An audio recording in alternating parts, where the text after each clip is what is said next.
It started on a Thursday evening when my wife Lisa asked me to grab her wallet from her purse while she was cooking dinner. Nothing out of the ordinary, just the usual rhythm of a married couple going through their weeknight routine. I walked into the hallway, picked up her large leather purse from the bench, and opened it, digging through receipts, lip gloss, and tissues.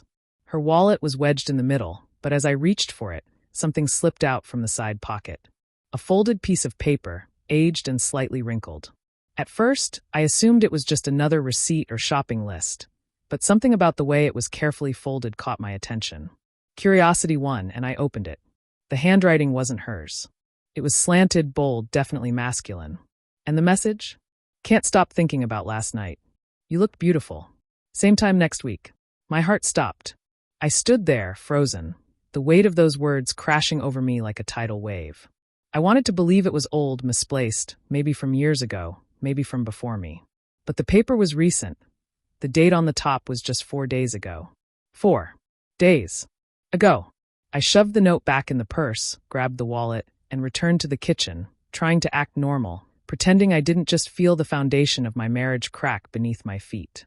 Lisa smiled at me like nothing had happened. She kissed my cheek and asked if I wanted wine with dinner. I nodded, silent, my mind racing, trying to understand what I had just found. That night, I barely slept. I kept replaying the moment over and over. Was it a joke? A misunderstanding? But deep down, I knew better. The next morning, while she was in the shower, I went back to her purse. My hands were shaking. I didn't even know what I was looking for, more notes, a phone, anything. And I found it. A second note. This one even worse. I hate leaving your bed. You smell like heaven. Counting the hours till I can touch you again. The room spun. I sat on the floor, the note trembling in my fingers. This wasn't random. This was a relationship. An ongoing, passionate affair. And it wasn't with me. I thought about confronting her right then, but something held me back. I needed to know everything. Who he was. How long it had been going on. I needed to see it all before I made my move. So I started watching her. I paid attention to every little thing. The way she smiled at her phone, the late nights at work, the sudden interest in going to the gym. It all started to add up. One night, she said she was going out for dinner with a friend. I offered to drive her, but she insisted on taking an Uber. Said it was easier. I followed her, parked a few cars back, and watched from across the street. She didn't go to the restaurant. She went into a small hotel near the highway. Alone. 20 minutes later, a man arrived. Tall, clean-cut, early 40s. They didn't speak at the entrance. They just kissed. Long, deep. Like two people who didn't have to pretend.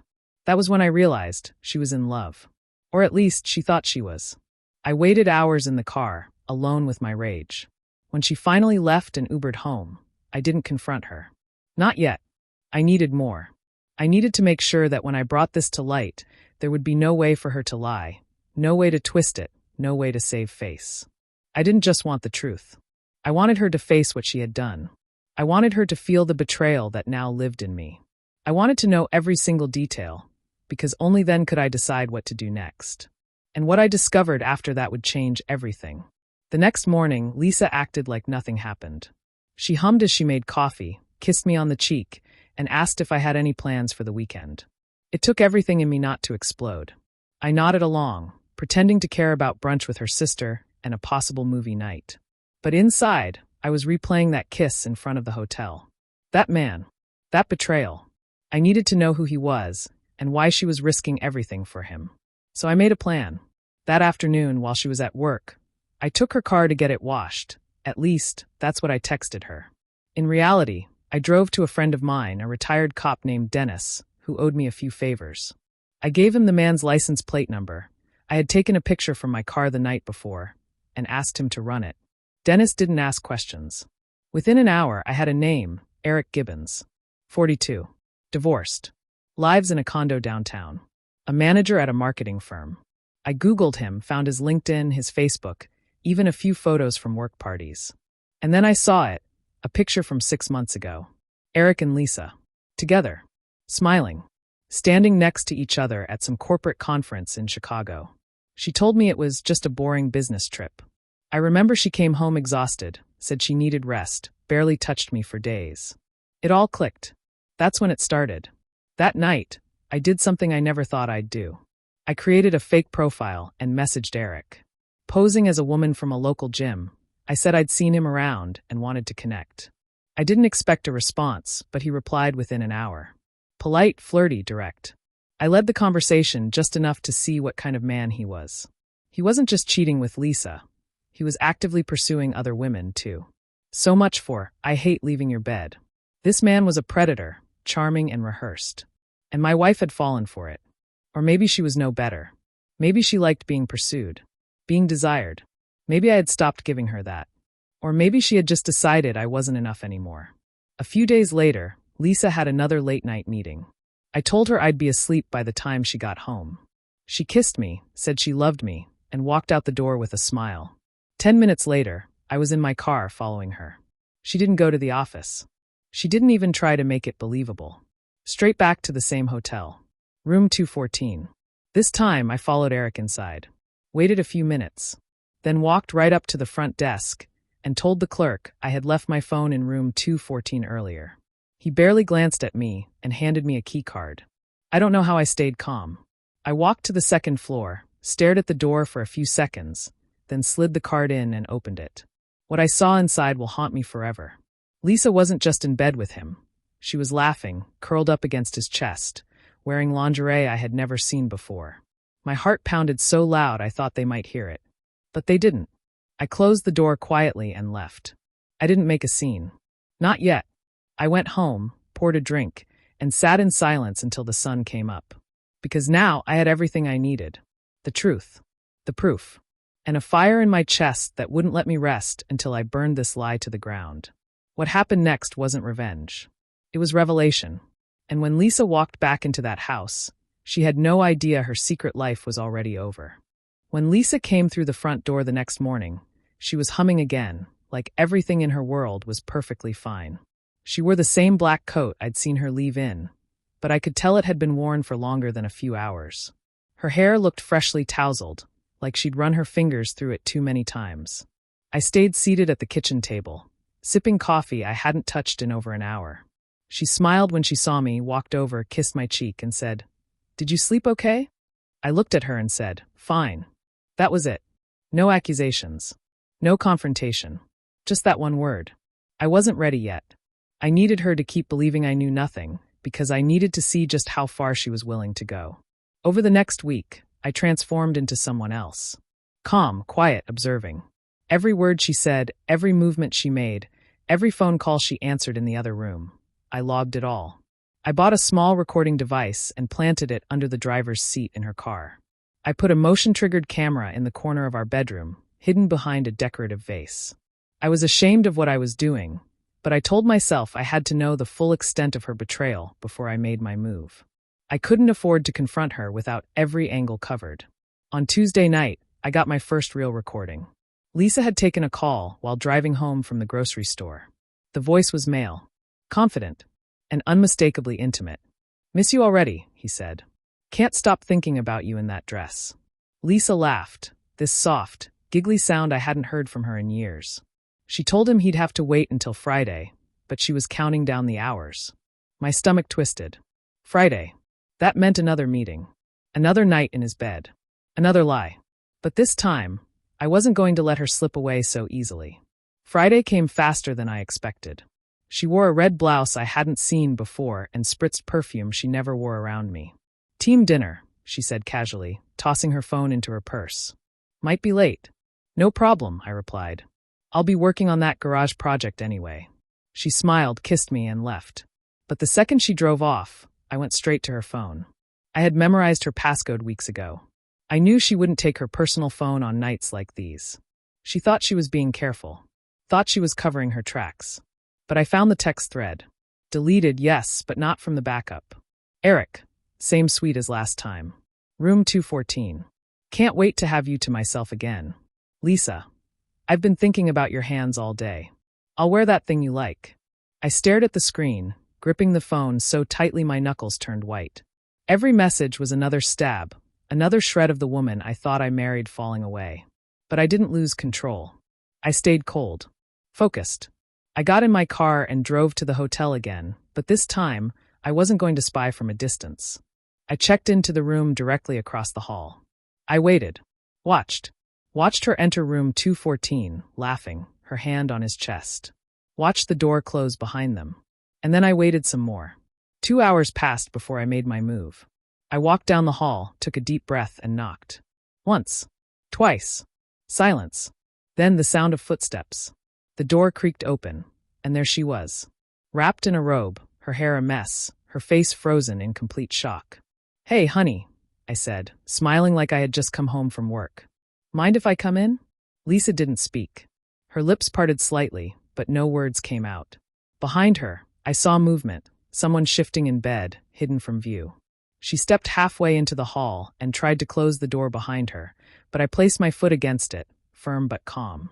"Lisa," I said in a tone I didn't recognize as my own, "move aside." She glanced behind her, panicked, but I wasn't interested in who was in that room. Not yet. She knew she was caught. Every cell in her body radiated guilt. Her eyes welled up with tears, not from remorse, but from fear. Fear of exposure. Fear that the double life she'd built was finally crashing down. She stepped back slowly, and I walked into the room. The man in the bed pulled the covers over himself like some pathetic teenager caught by his girlfriend's father. He was younger than I expected. Early 30s, athletic build, smug face that turned sheepish the moment he saw me. I didn't say a word to him. I looked around the room instead. Wine glasses, crumpled sheets, her blouse on the floor. This wasn't a fling. This was routine. Familiar. I turned back to Lisa. "How long?" She swallowed hard but didn't answer. "How long?" I repeated more firmly. 7 months, she whispered. 7 months. 7 months of her lying next to me at night after lying with him. 7 months of me playing the fool, of kissing her goodbye while she ran to someone else's arms. "Why?" I asked. "What did I do to deserve this?" "You didn't do anything," she said, which somehow made it worse. She wasn't running from something bad. She was running toward something she wanted more. That truth hit harder than any accusation ever could. "Then what is this?" I asked, motioning around the room. "Fun. A phase.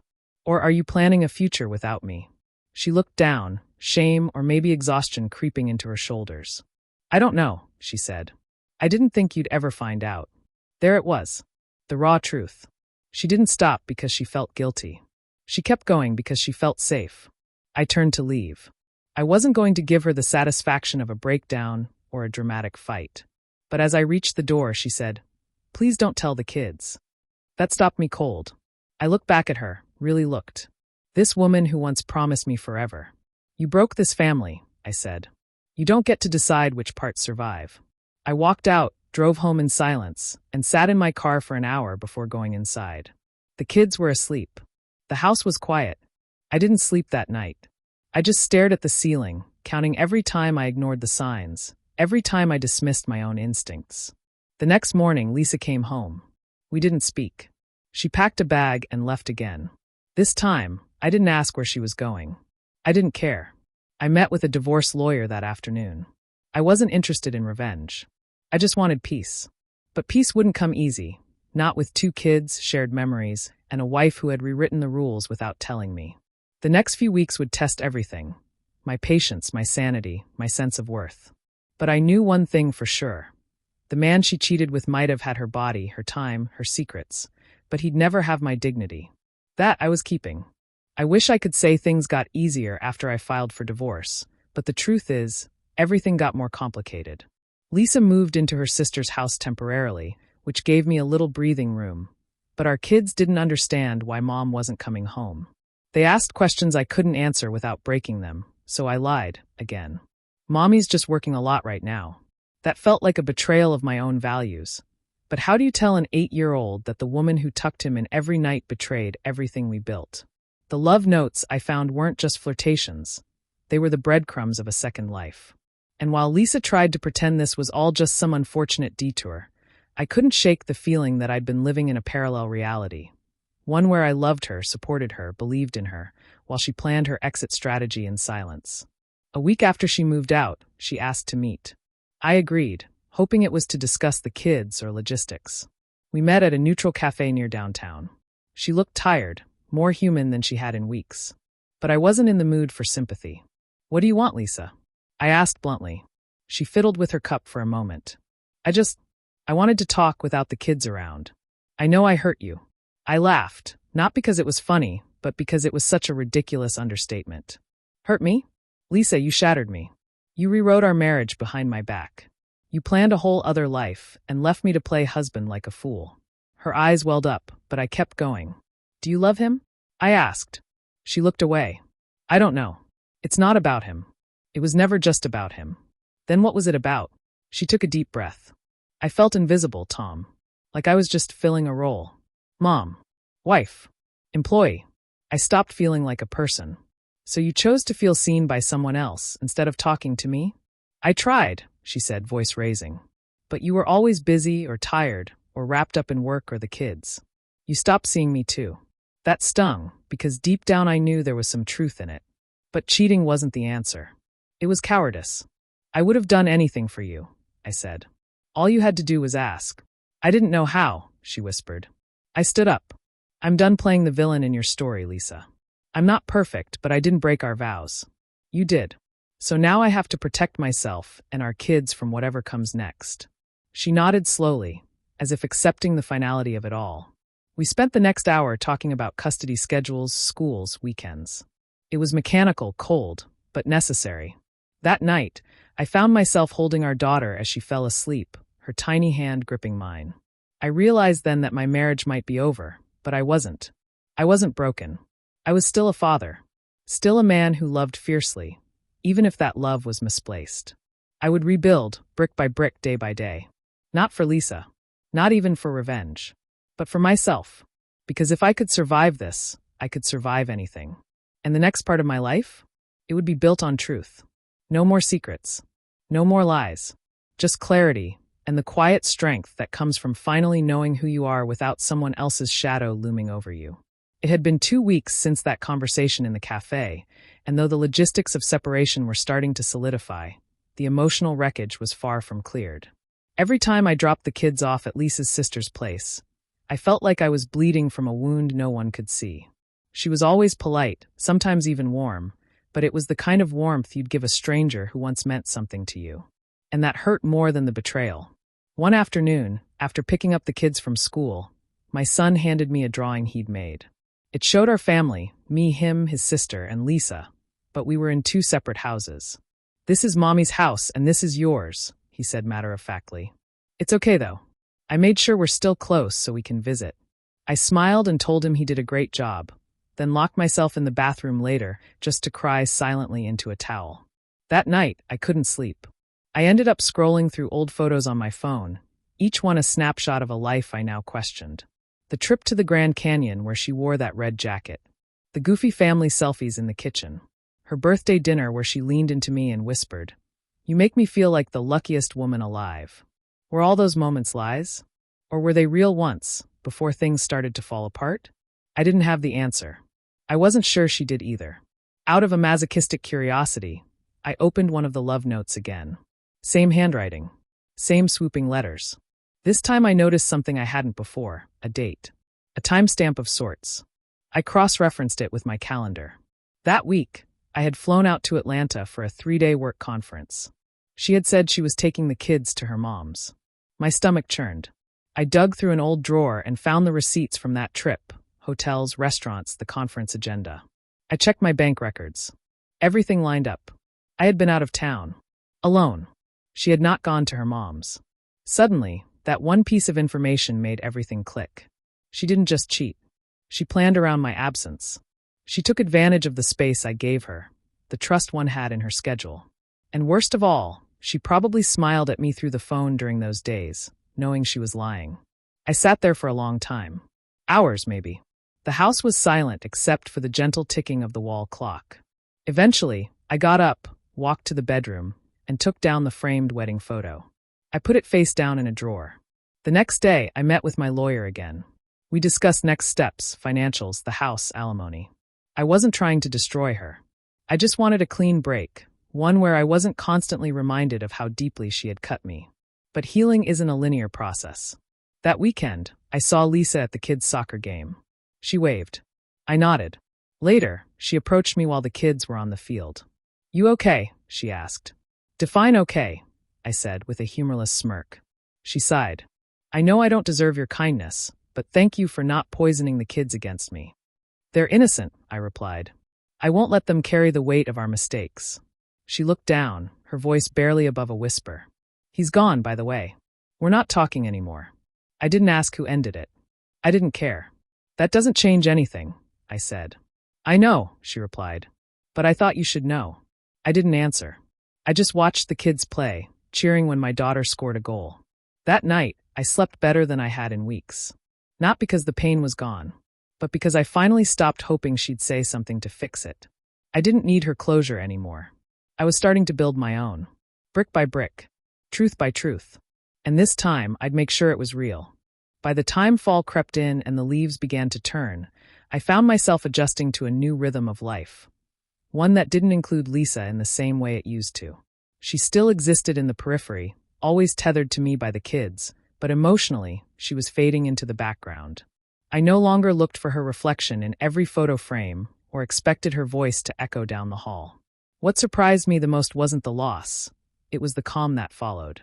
The storms of heartbreak had passed, and what remained was quiet. Steady. That's not to say I was over it. Healing from betrayal is like walking barefoot over broken glass. You learn to step differently, more cautiously, more aware of every sharp edge. And yet, life doesn't wait for you to recover. It demands you keep moving. So I did.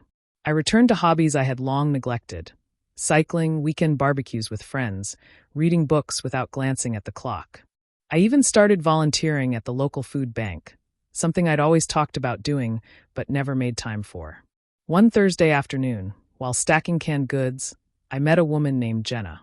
She was funny, kind, and had the sort of presence that didn't push itself into the room but made it better just by being there. We chatted while organizing shelves, exchanged stories about our kids, and laughed over the absurdities of co-parenting. For the first time in months, I felt something stir. Something small, cautious, but undeniably alive. I didn't rush it. I wasn't ready to leap back into anything. But the fact that I noticed her at all felt like progress. Meanwhile, Lisa had settled into her own version of life post-marriage. She moved into a townhouse not far from the kids' school and got a new job at a wellness startup. She seemed content. Not happy, not radiant, but stable. Sometimes I wondered if she regretted what she did. If she looked back on those love notes and felt shame or longing or anything at all. But I never asked. I didn't need to know. One weekend, the kids stayed over with her while I used the rare free time to clean out the attic. I found old photo albums, boxes of forgotten Christmas ornaments, a dusty box labeled college stuff. Among it all was a sealed envelope in my handwriting. I recognized it immediately. It was the letter I had written to Lisa the night before our wedding. I had tucked it into her bouquet for her to read privately that morning. I didn't know she had kept it. With trembling hands, I opened it. My words came rushing back like a wave. No matter what life throws at us, I promise to love you fiercely, honestly, and without condition. I couldn't read the rest. It wasn't anger that stopped me. It was grief. Not just for what we lost, but for the person I was when I wrote those words. So sure. So in love. So blind. That night, I sat outside on the porch with a glass of bourbon, watching the stars blur into a velvet sky. I thought about everything, the notes, the lies, the slow crumbling of a marriage I thought was unshakable. And I thought about Jenna's smile, the way she didn't ask about my past, the way she didn't need me to explain my silence. I realized then that I wasn't chasing closure anymore. I wasn't hoping Lisa would apologize in some grand, movie-worthy moment. I had forgiven her, not for her sake, but for mine. Because forgiveness is the only way to stop bleeding from wounds that no one else can see. I was still broken in places, still figuring things out, but I wasn't lost anymore. I had found my footing again. I had found myself. And maybe, just maybe, one day I'd find love again. The kind that didn't come with secrets stuffed into purses or notes written in someone else's handwriting. Just truth. Just peace. Just real. Thanksgiving came, and for the first time in over a decade, it was just me and the kids at the table. No Lisa. No shared cooking chaos in the kitchen. No stolen kisses when the turkey turned out right. I cooked the meal on my own, burned the stuffing, undercooked the rolls, but the kids didn't care. They said it was perfect. I think they just liked seeing me try. That night, after they went to bed, I found myself scrolling through old photos on my phone. There she was, Lisa, smiling at some beach in Florida, her arm wrapped around mine, her eyes squinting into the sun. I almost didn't recognize her. Not because she looked different, but because that version of her, the one that loved me, or pretended to, felt like someone I'd made up. I had spent so long asking why. Why the notes? Why the lies? Why wasn't I enough? But sitting there, alone with a cold glass of wine and the sound of the dishwasher humming, I realized I'd been asking the wrong questions. It wasn't about me not being enough. It was about her being someone who could look me in the eye while hiding someone else's love letters in her purse. A few days later, I ran into Jenna at a coffee shop. She was reading a book and didn't see me at first. I stood there for a second, just watching her, debating whether to say hi. She looked peaceful, not the kind of person who needed another broken man trying to rebuild his life. But I said hi anyway. She smiled genuinely and invited me to sit. We talked for an hour, about everything and nothing. I didn't mention Lisa. I didn't mention the past. It felt good to just exist in the moment, without the weight of betrayal hanging over my head. As the holidays rolled on, Lisa and I worked out a co-parenting rhythm that actually started to function. Drop-offs were civil. Texts were cordial. We even managed a brief conversation about Christmas gifts without anyone raising their voice. I couldn't say we were friends, but we were manageable. I noticed she stopped wearing her wedding ring completely now. I had removed mine months ago, but seeing her bare finger still stirred something I couldn't quite name. Maybe it was finality. Maybe it was freedom. A week before Christmas, I was digging through a drawer looking for tape when I found one of the notes again. It must have fallen behind something when I first discovered them. My heart skipped even though I'd already read them all. This one was shorter than the others. Just a few lines scribbled on a receipt from a bar downtown. I wish we could stop pretending. I hate going home to her. You're the one I think about. I stared at it for a long time, trying to place the moment in time. When had he written this? Had she read it and smiled? Had she kissed him after? Or had she tossed it in her purse, absent-minded, while texting me to pick up milk on the way home? I didn't feel rage. Not anymore. Just a dull ache. Like pressing on a bruise you forgot was there. I folded the note in half and tossed it into the trash. I wasn't saving evidence anymore. I wasn't building a case. The trial was over. The verdict was in. She was guilty. And I was free.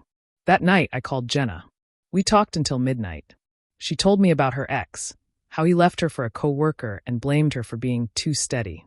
We laughed at the irony of being punished for stability.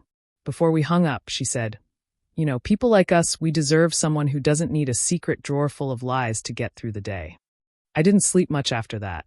Not because I was restless, but because for the first time, hope felt louder than heartbreak. And I was finally listening. It was New Year's Eve, and the sky above the neighborhood was already lighting up with fireworks when I tucked the kids into bed early. They were too young to stay up until midnight, and honestly, I wasn't sure I wanted to either. I poured myself a drink, sat by the window, and stared out at the flickers of color bursting through the dark. Last year at this time, Lisa and I had kissed at midnight. I remembered how tightly she held me, how I thought we were entering a new year stronger than ever. But all along, she'd been dragging her suitcase full of lies into the future with us. I thought about texting her. Something simple. Happy New Year. But my fingers hovered over the screen and then stopped. What was I even trying to say? That I forgave her? That I still hated her? That I was lonely? I deleted the message and put the phone down. I didn't want to start the year chasing someone who chose to walk away. I wasn't sure where I stood with Jenna yet. We'd seen each other a few more times. Nothing serious. Just coffees, a walk in the park, dinner once after a school event. She never asked about Lisa unless I brought it up, and even then she just listened. It felt good to be heard without being analyzed or fixed. One afternoon, I stopped by a local bookstore and found myself wandering through the romance section. It used to make me cringe. Now, I wasn't sure what I felt. I picked up a novel and flipped to a random page. It was some overly poetic nonsense about finding yourself through heartbreak. I almost laughed out loud. If finding myself meant this much pain, I wasn't sure I liked the version of me I was discovering. But I didn't put the book back. I bought it. At home, I found another note tucked into the back of my old wallet. This one was different. It was from Lisa, but written years ago. Before kids. Before the mortgage. Back when we were just two broke lovers trying to make it work. No matter what life throws at us, it read, I will always choose you. I stared at those words written in her familiar, swirling script, and felt my chest tighten. At some point, she stopped choosing me. And maybe I stopped choosing her too. It was easy to blame everything on her affair, but maybe the cracks had been forming long before the love notes started appearing. Maybe we were both looking for something we lost along the way. I burned the note in the fireplace. Not out of anger, but because I needed to stop memorializing a version of her that didn't exist anymore. I watched the paper curl and blacken, and for the first time in a long time, I felt something like peace. A week later, she showed up early for the kids. She was wearing a new coat, her hair done differently. I barely recognized her. She looked happy.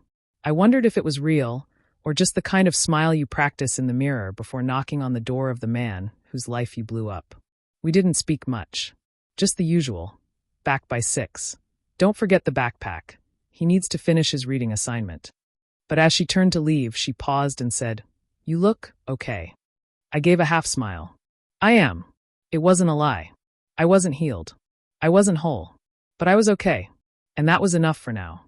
That night, I journaled for the first time in months. Just a single line. The version of me she loved is gone, but maybe I'll grow into someone even better.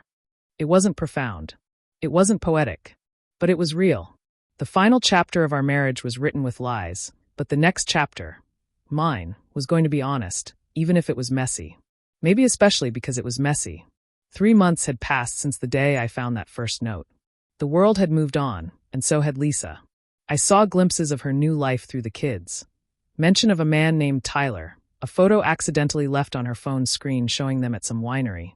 The way she smiled like someone who had finally made peace with her choices. I didn't ask questions anymore. The truth was, I didn't want the answers. Our divorce was finalized quietly, without courtroom drama or long, bitter negotiations.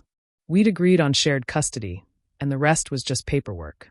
The day I signed the final document, I sat in my car for 20 minutes staring at the pen in my hand.